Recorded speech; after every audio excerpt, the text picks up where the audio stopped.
말씀은 마태복음 13장 44절에서 52절까지 읽도록 하겠습니다. 천국은 마치 밭에 감추인 보화와 같으니 사람이 이를 발견한 후 숨겨두고 기뻐하며 돌아가서 자기의 소유를 다 팔아 그 밭을 샀느니라. 또 하늘나라는 좋은 진주를 구하는 상인과 같다.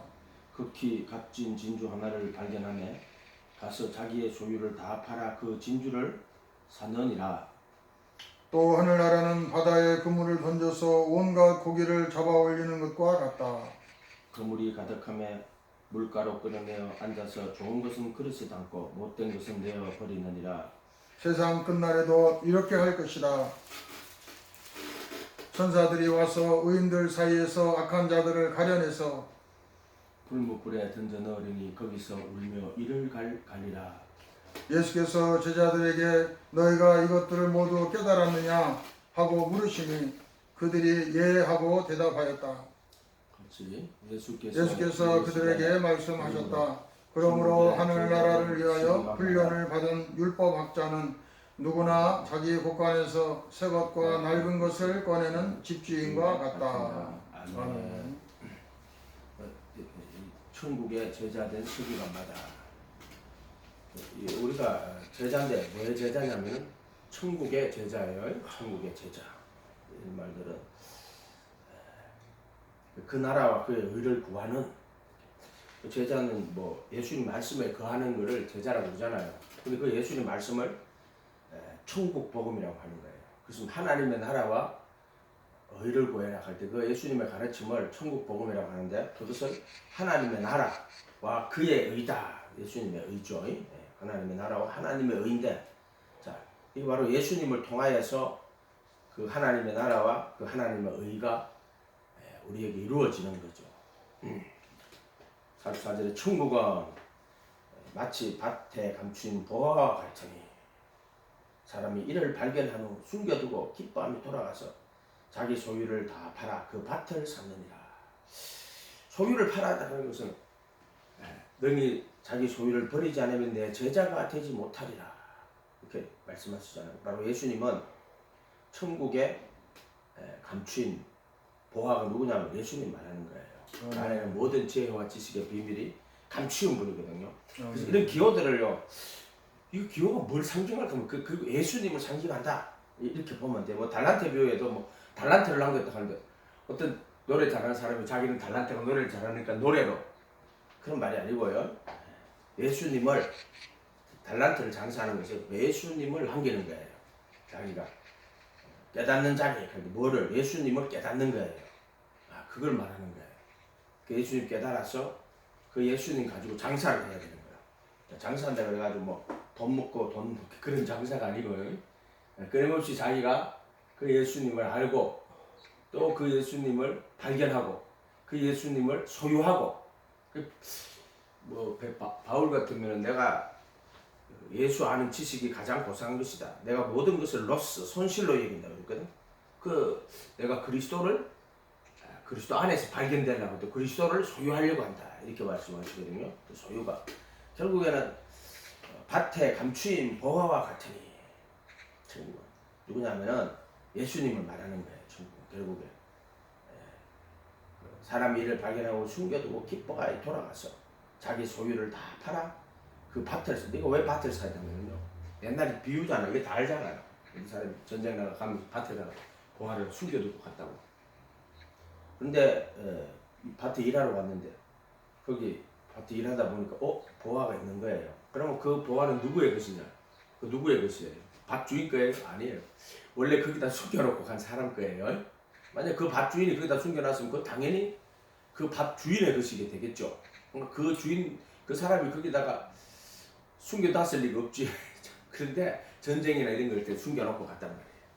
그러니까 이제 어떻게 지혜롭게 행동을 했냐면은 밭을 사야 돼요. 밭을 사야지 그 밭에 감추인 보배가 자기 것이 돼요. 자, 밭은 뭘 것 같아요? 창세로부터 감추인 거라 그랬거든요. 한번 35절 보세요. 내가 입을 열어 비유로 말하고 창세로부터 감추인 것을 드러내리라. 이 지금 창세로부터 감추인 게 뭘까? 창세로부터 감추인 것은 예수 그리스도와 그를 통한 구원의 진리예요. 비유로 말하는 것은 감춘 거예요. 근데 이것은 어떤 사람에게는 드러내고 어떤 사람에게는 감추는 거예요. 예를 들어 뭐 창세기에 가죽옷을 지어 입히느니라, 성과 악의 지식의 나무, 또 가죽옷을 지어 입히는, 이것은 전부 생명나무. 이것은 다 누구를 감추어서 감추어 놓은 거냐면은 하나님의 아들 그리스도, 예수 그리스도를 그때 감추어 놓은 거예요. 감추어 놓은 거. 씨 맺는 채소와 씨가지 열매 맺는 나무를 너희에게 식물로 주노라. 이렇게 말씀하죠. 그게 씨 맺는 채소, 우리가 먹을 수 있는 건 씨를 맺는 채소. 그래서 구약이죠. 그 약속으로 주어진 예수를 결국에는 이스라엘 사람들이 씨를 맺어요. 그래가지고 그 씨가 이제 태어나는 건 이제 마리아를 통해서 태어난다고. 그럼 씨를 가진 열매 맺는 나무 이렇게 되죠. 이렇게 되죠. 그 복음이 예수 오시고 이제 씨가 맺어지는 거죠. 알곡으로 이렇게 맺어지는 거죠. 그래서 모든 기호는 예수님을 나타내고 상징하는 거다. 이렇게 보면 돼요. 천국은 밭에 감추인 보배와 같다. 이 비유라는 거예요. 비유. 감추어져 있는데 어떤 이들에게는 이것이 천국의 비밀을 아는 것이 허락이 되고 어떤 이에게는 허락이 되지 않아요. 여기 보세요. 13절.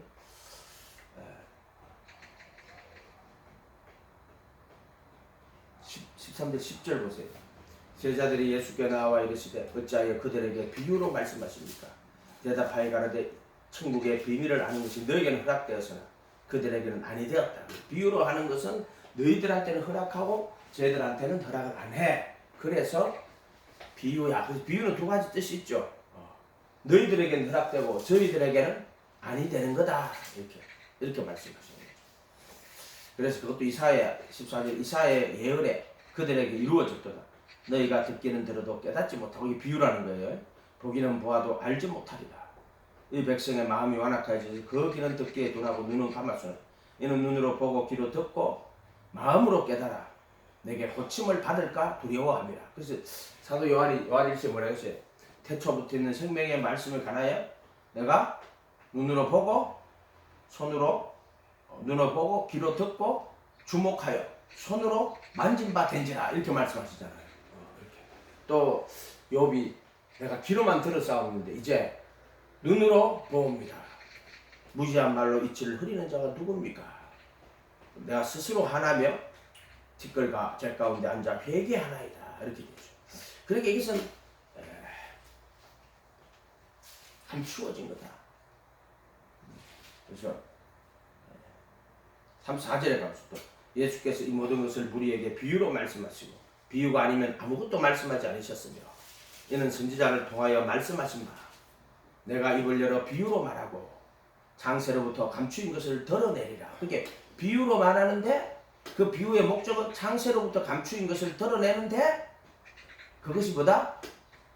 너희에게는 허락이 되고 저희에게는 아니 되었다. 창세로부터 감추인 거예요. 그게 뭐 씨 맺는 채소와 씨가지 열매 맺는 과목을 너희에게 식물로 주노라. 사람은 왜 씨 맺는 채소 먹지? 동물은 모든 푸른 풀을 식물로 주노라. 그리고 동물은 풀만 뜯어 먹어야 돼요. 그런데 사람은 씨 맺는 채소. 씨가 누구냐면은 그리스도의 하나님의 아들 말하는 게 씨, 하나님의 아들. 그렇게 씨 맺는 채소는 우리도 이 채소처럼 씨를 맺어야 되겠구나. 그런데 구약 전 역사가 아브라함에게 언약으로 줬거든요. 쭉 내려가요. 그 씨를 맺으러 가는 거야. 그런데 이제 마리아에까지 가서 씨를 이제 맺는 거야.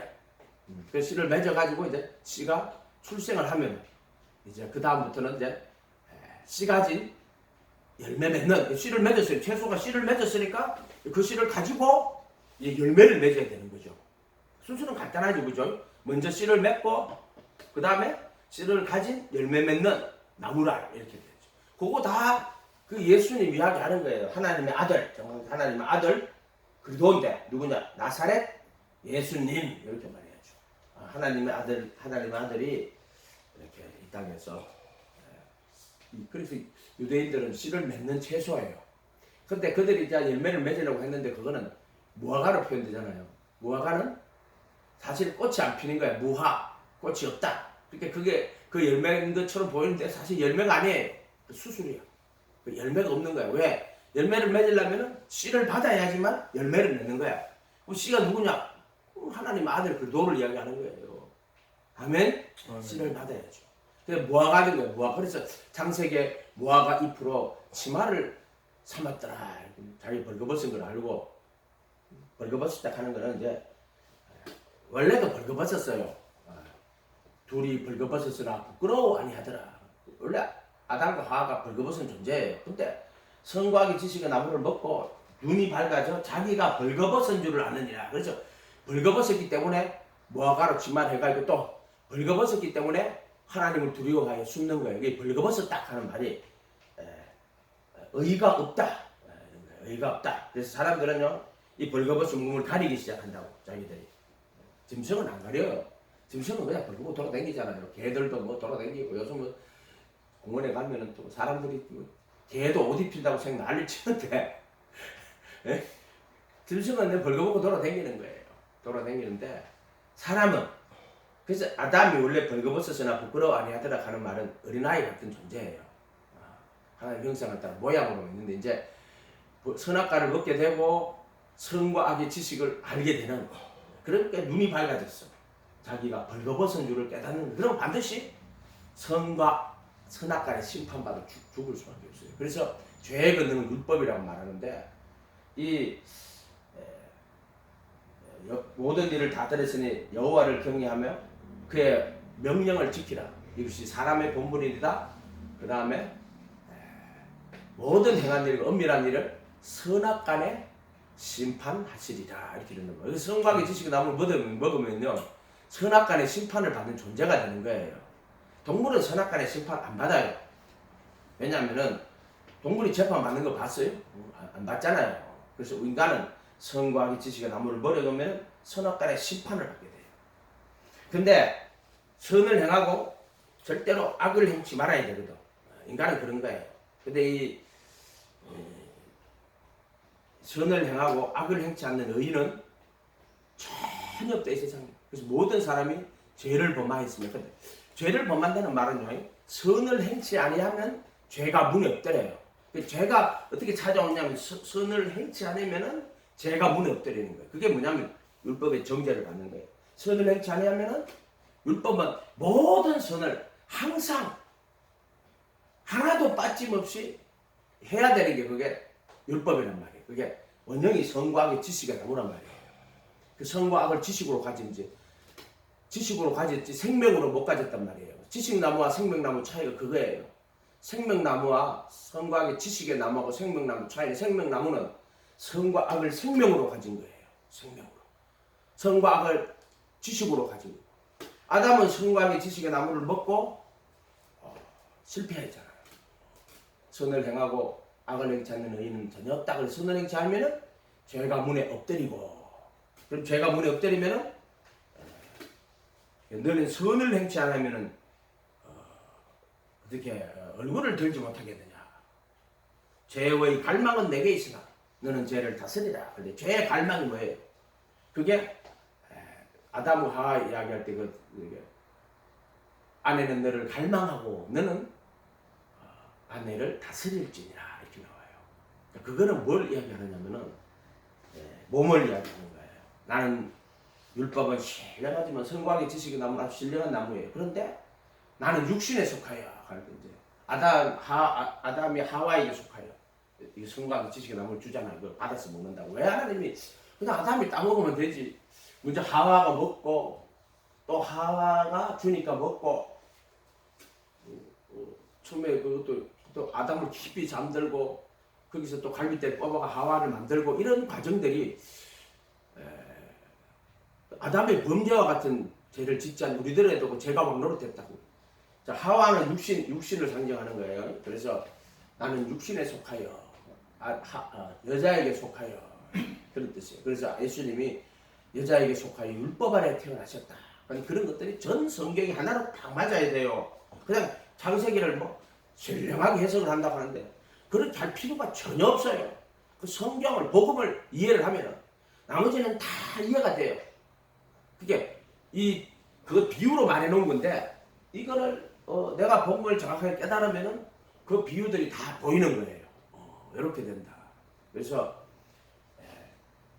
복잡하게 그 인간의 사상으로 깨가지고 알아듣지도 못하는 그런 말들을 할 필요가 없어요. 성경은 성경으로 풀어야 돼요. 아멘. 무슨 성경을 성경 말씀으로 못 풀고 그렇게 하면 안 된다. 성경은. 그래서 감추인 보배다 할 때 그 모든 기호들은 누구를 나타낸다? 예수님을 나타낸다. 하나님의 아들 그리스도를 나타내는데 그 그리스도가 누구요? 바로 나사렛 예수다. 그러니까 그리스도는 모세도 그리스도고 뭐 선지자들도 그리스도 기름 부음 받은 자들이에요. 다윗도 그리스도고 아브라함도 기름 부음 받은 자예요. 그런데 정말 참 그리스도 그때 예수님이 베드로가 주는 그리스도요 살아계신 하나님의 아들입니다. 칭찬 엄청나게 해요. 그리고 교회도 이야기하시고 사망 음부의 권세가 못 이긴다까지 해놓고는 비로소 그리스도가 고난받고 죽임당하고 3일 만에 살아나는데 이게 진짜 그리스도야. 고난받고 죽임당하고 비로소 그리스도가 장로들과 대제사장들과 서기관들에게 많은 고난을 받고 죽임을 당하고 3일 만에 살아나야 된다.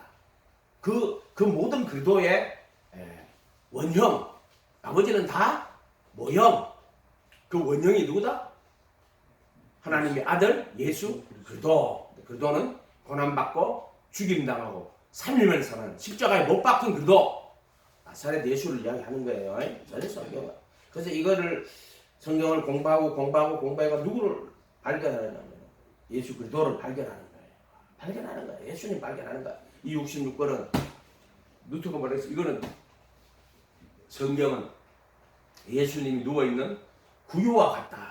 이 성경을 들고 파니까 누가 나오더라? 예수님이 나오더라. 그리고 하나님의 아들 그리스도가 나오더라. 그래서 누구 나사렛 예수더라. 그리고 이걸 짜니까 이곳에서 뭐가 나오더라? 그의 피가 나오더라. 예수의 피. 예? 그렇잖아요. 전 성경이 그 멋진 비유. 예, 그렇게 말했잖아요. 이 성경은 예수님이 누워 있는 구유와 같다. 구유는 왜 말먹이라는 거예요. 짐승 먹이라는 거예요. 그분은 짐승들의 먹이가 되기 위해서 온 거예요. 그래서 그를 먹어야지 우리가 참 하나님의 형상으로 변할 수 있는 거예요. 그를 다 먹으면은 꼭 씹어 먹으면은 이제 그분이 그리스도의 형상으로 십자가에 못 박혀서 피 흘리시고 부활하셔서 속죄소 피 뿌리고 언약 진리의 거룩한 지으심을 받은 세 사람에게 참여하게 돼요. 그렇게 말씀을 꼬박 씹어 먹어서 그 예수를 먹고 소화해가지고 나중에 이제 그 살과 피가 돼야지. 돼가지고 그 7 항아리가 가득 차면은 물은 침례죠. 제자가 돼가지고 그분의 말씀에 거하는 거예요. 그래서 우리 일생이 뭐냐면은 예수님 바라보고 그분의 가르침에 거하는 일생. 그래서 7 항아리를 다 채우면은 이제 물이 침례가 변하여 구속이 되는 거예요. 그래서 침례 받을 때는 회개하여 각각 예수 그리스도의 이름으로 침례를 받고 제들의 사면을 받으라. 제3이거든. 그거는 사도행전 2장 38절에 나오는 거예요. 그때는 제사함을 받으라. 그리하면 성령을 선물로 받으라. 그때 침례 구조를 하면 그냥 예수님의 이름으로 예수 그리스도의 이름으로 침례 받을 때 제들의 사면을 받고 성령이 비둘기처럼 임하는 거예요. 예수님이 보여줬단 말이에요. 그것도. 그런데 이제 그분의 제자가 돼가지고 그 말씀에 거하면서 이 침례 제자가 돼가 그 말씀을 먹고 그 말씀에 거하는 그 일생이 그 말씀 먹고 그 말씀에 거하는 거예요. 그래서 7 항아리가 7은 이제 완전수라는 거 알죠? 7년 한날, 뭐 7년, 흉년 또 뭐 그렇지 기도를 가는데 그것만 연구하는 사람이 있는데 내가 그러면 야곱이 7년 동안 일해가지고 밤에 잤는데 오늘 눈 뜨니까 라헬이던데. 그러면 또 7일 동안 라헬을 주기로 하고 레아가 아니고 라헬을 주기로 하고 또 7일 동안 혼인잔치를 벌려요. 그렇고 또 7년 동안 또 일하고 앉았어. 그 777이야. 예. 그것도 보면 다 7이야 숫자가. 근데 내가 물으니까 이거 복잡한데 한지 뭐 슬슬 가버리더라고.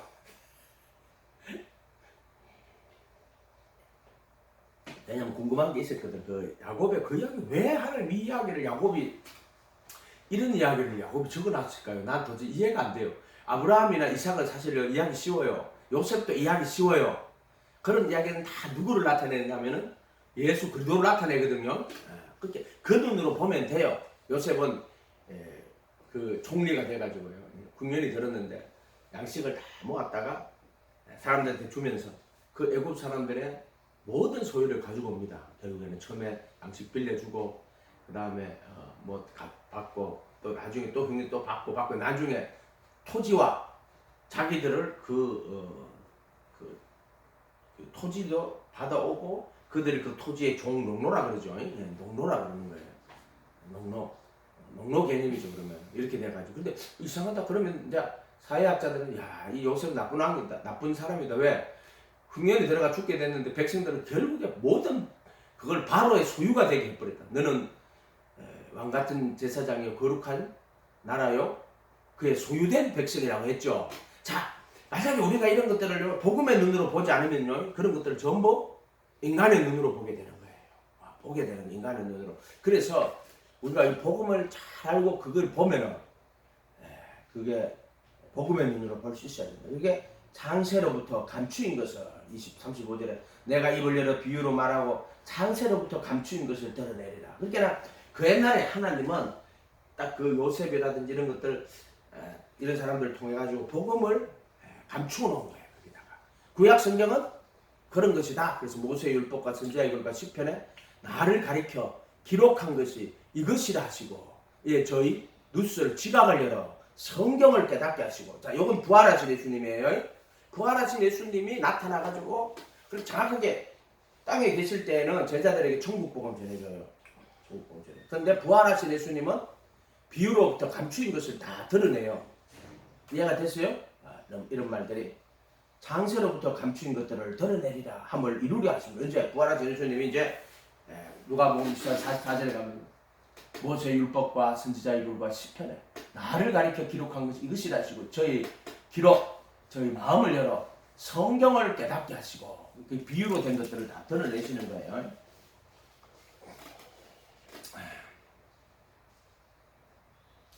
제자들이 비유를 우리에게 설명해 주십시오 이렇게 말하잖아요. 설명해 주시는 거예요. 44절에 천국은 마태 감추인 보화와 같으니 사람이 이를 발견한 후 숨겨두고 이 보화가 누구냐면 예수님 말하는 거예요.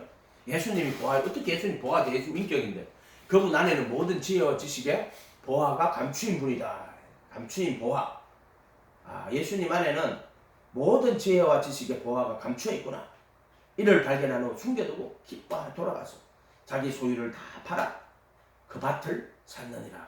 나아미 복음을 위하여 집이나 형제 자매 어미 아비 자식이나 전토를 버린 자는 버렸다기보다는 소유를 파는 거죠. 팔았어. 예, 교환하는 익스체인지 하는 거예요. 익스체인지. 내가 그래도 아는 지식이 가장 고상한 내가 모든 걸 로스 손실로 여긴다. 그래 다른 건 다 배설물이고 내가 예수를 얻기 위해서 이거 똑같은 말이에요. 그리스도의 복음이나 천국 복음이나 같죠. 그것을 감추인 보배를 소유하기 위해서 이런 걸 인간의 눈으로 해석하면 아이고 저 아파트 저 집 저거 앞으로 재개발돼가 또 억수로 나왔거든. 내가 몰랐네. 그때 샀으면 사람 이렇게 해석해. 감추인 보화. 인간의 눈으로 이렇게 해석한단 말이에요. 이 감추인 보화는 예수님이 말하는 거예요. 밭은 성경이겠죠. 성경. 왜냐하면 창세로부터 감추인 것을 드러내리라. 그리고 또 모세 율법과 선지자의 시편에 나를 가리켜 기록한 것이 감추인 보화. 밭에 성경에 이렇게 보면 밭도 보세요. 밭도 보면 입구에 십자가예요. 입구에 말씀했던 선지자들 여기 십자가 있잖아. 맞는지 안 맞는지 모르겠어. 사람들이 이렇게 해석을 하더라고. 알레고리칼 해석인데 어쨌든 뭐 이렇게 해석을 하면 안 되죠. 알레고리칼 해석. 그렇지만 이제 사람들이 이렇게 문자를 가지고도 이렇게 해석을 해요. 그러니까 그 본질은 이것은 바로 그 밭을 파니까 하나님 아들 그리스도가 십자가에 못 박혀서 죽으시는 것을 여기 다 들어있어요. 그래서 이 하나님 아들은 율법과 선지자들을 완전하게 하고 또 천지가 없어지기에 율법의 1.1행위도 반드시 다 이루시는 그런 분이에요. 그래서 그분이 왜 율법의 저주를 받았습니까? 십자가는 율법의 저주 받는 거예요. 예. 그래서 율법의 저주에서 속량한다 이렇게 말하는 거예요. 십자가는 율법의 저주, 나무에 달린 자마다 저주를 받은 자니라 이렇게 말한단 말이에요. 나무에 달린 자마다 저주를 받은 자니라. 내 개인적으로는 내가 너의 전 존재를 나무에 매달아도 뭔 말인지 몰라요 처음에는. 근데 예수님이 하시면은 반드시 그 말씀대로 돼요. 너무 신기하죠 이런 것들은. 예. 그래서 나무에 매달았다 그 말이 율법의 저주를 받아가지고 십자가에서 죽게 되는데 어떻게 매달려요? 우리는 그냥 매달리면 그냥 율법의 저주 받아 죽는 거예요. 그래서 그 두 강도 이야기도 나오잖아요. 모든 인간은 율법의 저주를 받아 죽습니다. 율법을 어렵다 하시면 육체가 없어요. 그게 막 그 백성들은 구경하고 있고 또 관원들은 비웃고 군병들은 조롱하고 막 춘백과 얼굴 때리고 막 하셨잖아요. 근데 그 사람들이 몰라. 지가 그 율법의 저주를 받아야 죽어야 된다 하는 사실을 그걸 모르는 거야. 그 사람들은 그냥 구경하고 자빠진 거야. 그러면서 밑에서 야 제가 그리도가 아니냐. 제가 그러다면 저도 구원하고 나도 구원해봐라. 지금 지 구원하려고 죽었는데 그거다 대놔놓고 야 이분이 죽어야지 네가 구원받아. 그런데 인간들이 야 제가 그리도가 아니냐. 그럼 니도 구원하고 우리도 구원해봐 하면서 비웃고 자빠졌다고. 근데 그 십자가에서 지금 못 박히시는 거를 그거를 안 그러면 다 율법의 저주받아 죽어야 돼요. 예수님이 십자가에 못 박힌 건 율법의 저주받아 죽은 거예요. 그래서 율법의 저주에서 속량하는 거라니까. 그런데 우리가 그러면 살 길은 하나밖에 없다. 그래도 함께 못 박히는 거야. 다른 방법이 없는 거야. 거기는 어떠한 길도 없는 거야. 그래도 함께 못 박히는 거. 그래서 바울 사도가 내가 그래도 함께 십자가에 못 박혔나니 그래도 함께 살리고 뭐예요? 그래도 함께 못 박히는 거 살리고 그래도 함께 일으키고. 그래서 예수님이 십자가에 죽을 때 휘장이 쫙 찢어져요. 새롭고 살 길 그리도의 육체니라. 그거를 이제 깨달아야지 자기가. 그래서 그래도 함께 못 박혀야 돼. 근데 이거 그거 모르고 말이야. 근데 오른편 방구는요 깨달아요. 어떻게 깨달아요?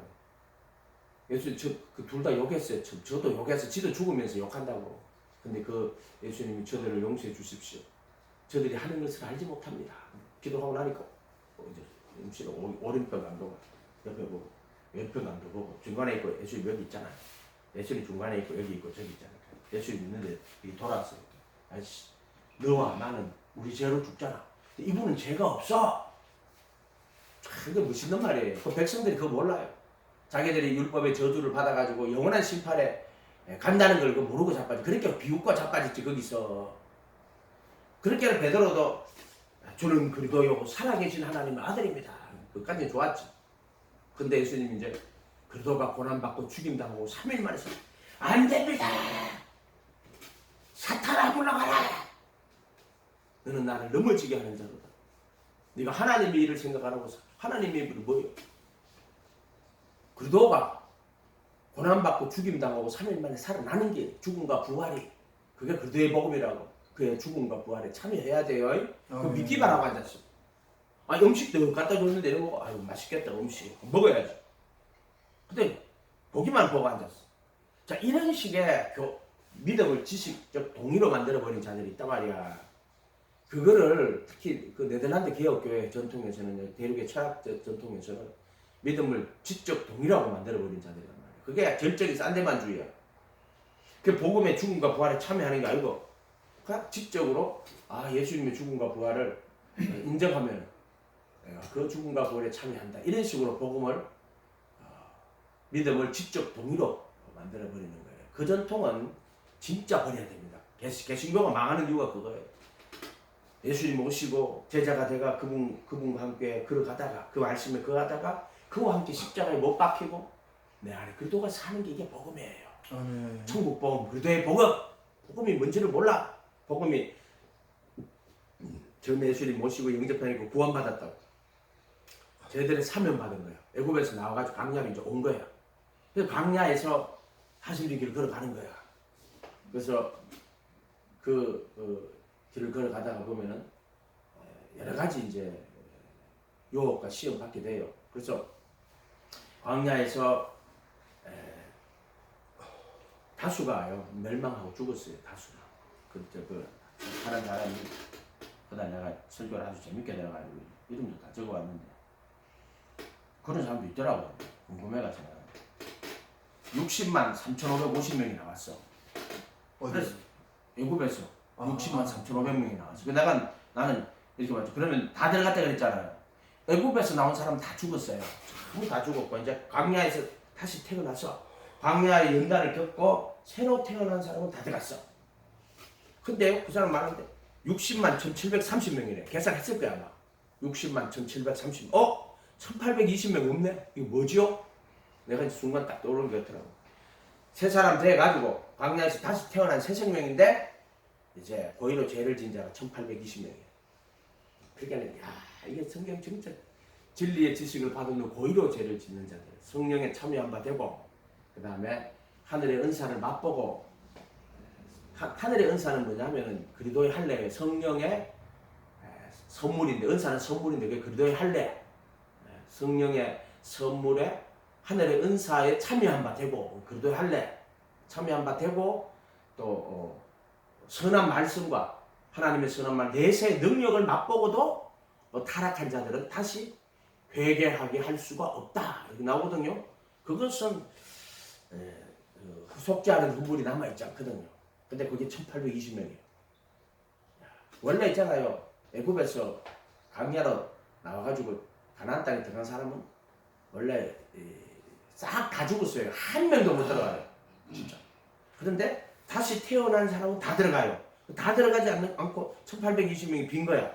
60만 3,550명이 나가 다 죽었어. 광야에서. 그리고 60만 1,730명이 들어갔는데 1,820명이 사라진 거예요. 근데 딱 거기서 들어간 사람 두 사람 있죠. 여호수아과 갈렙. 여호수아라는 게 이름이 여호수아가 예수아예요. 그냥 예수. 그냥 딱 이름 자체가 예수야. 여호수아. 갈렙은 믿음. 이해가 됐어요? 그걸 이야기해서 그 은혜를 인하여 믿음을 통하여 구원을 받았다 할 때 여호수아와 갈렙은 에베소서 2장 8절 이야기하는 거야. 그리고 우리가 믿음을 통해서 은혜로 구원받는 거야. 그래도 예수 안에 있는 구속으로 말미암아 하나님의 은혜로 값없이 은없다 하시면 얻는 자 되었다. 이 예수를 그 피를 인하여 믿음으로 말미암아 화복점으로 세우고 전에 지은 자를 간과하심으로 속죄수 피 뿌려서 전에 지은 자를 간과하시는 거야. 그래서 자기의 의로우심을 나타내시고 자기가 예수 믿는 자를 의롭게 만드는 이가 근데 만든다는 말은 에베소서 2장 9절에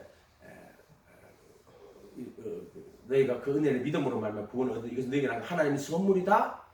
너희는 선한 일을 위하여 새로 지으심을 받아 갈 때 그 만드신 자예요. 선한 일을 위하여 새로 지으심을 받은 자다. 이게 무슨 말이냐면 그 선한 일이 뭐냐면 그 선한 일인데 그게 그리스도가 머리가 되고 우리가 몸이 되어서 거룩한 성전으로 만들어져 가는 걸 그 선한 일이라고 해요.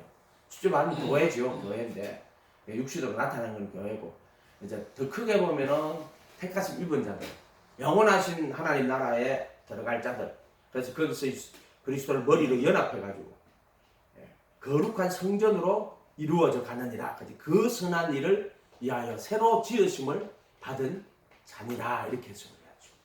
이렇게.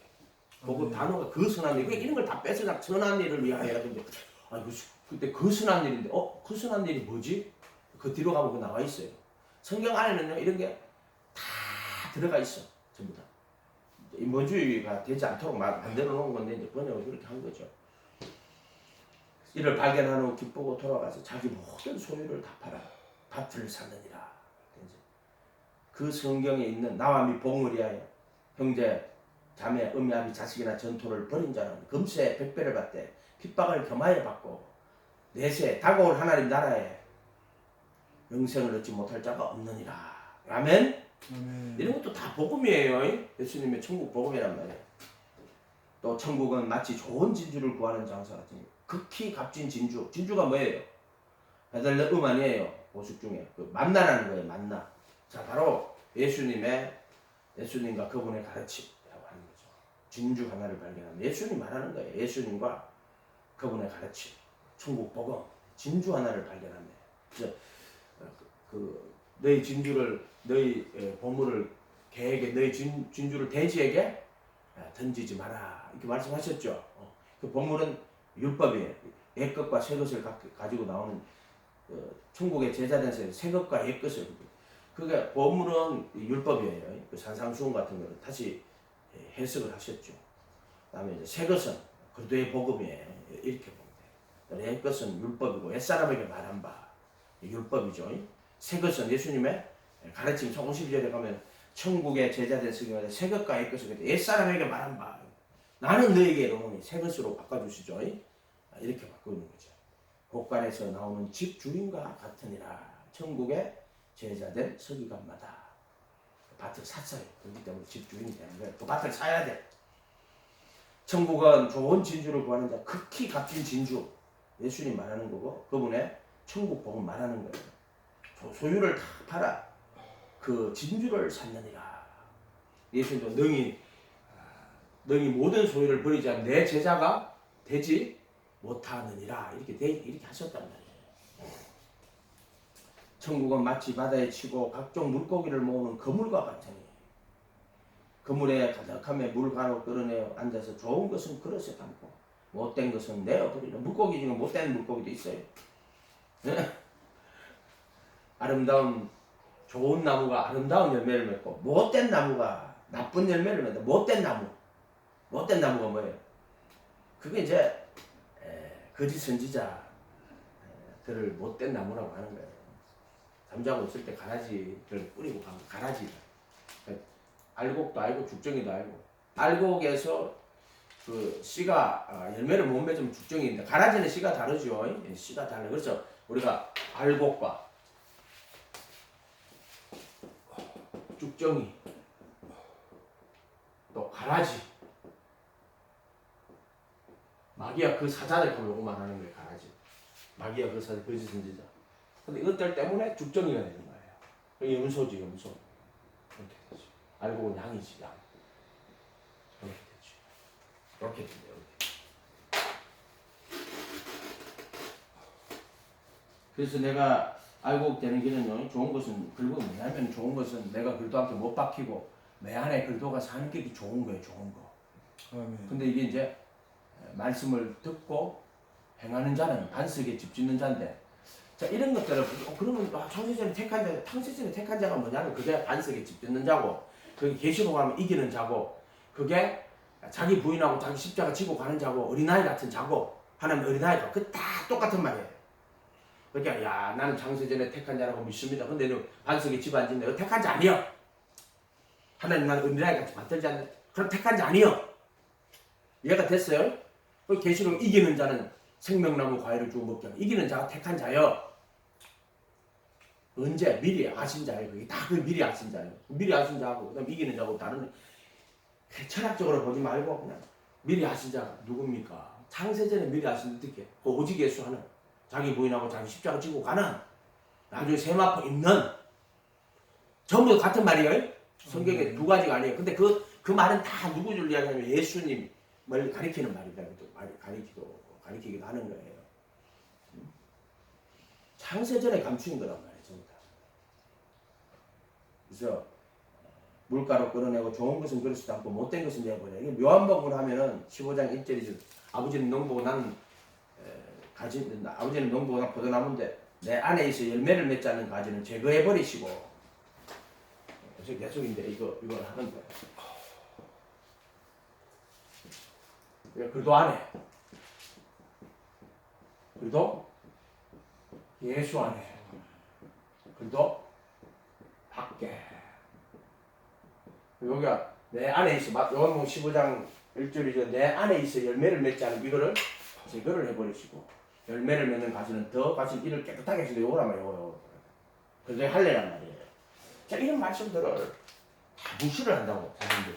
분명히 예수님이 내 안에 있어 열매를 맺지 않으면 이걸 제거해버리시고 이게 주는데도 안 자라니까 그럼 한 해만 더 좀 기다려 보시죠. 또 밭주인이 와서 또 기다려 보시죠. 또 한 해만 더 기다려 보시지요.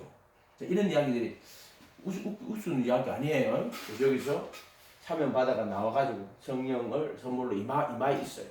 그러면 이 강에서 좁고 험한 길 그걸 가야 돼. 열매를 맺기 시작하면은 이를 더 과시로 이를 깨끗하게 하시는 거예요. 또 할래.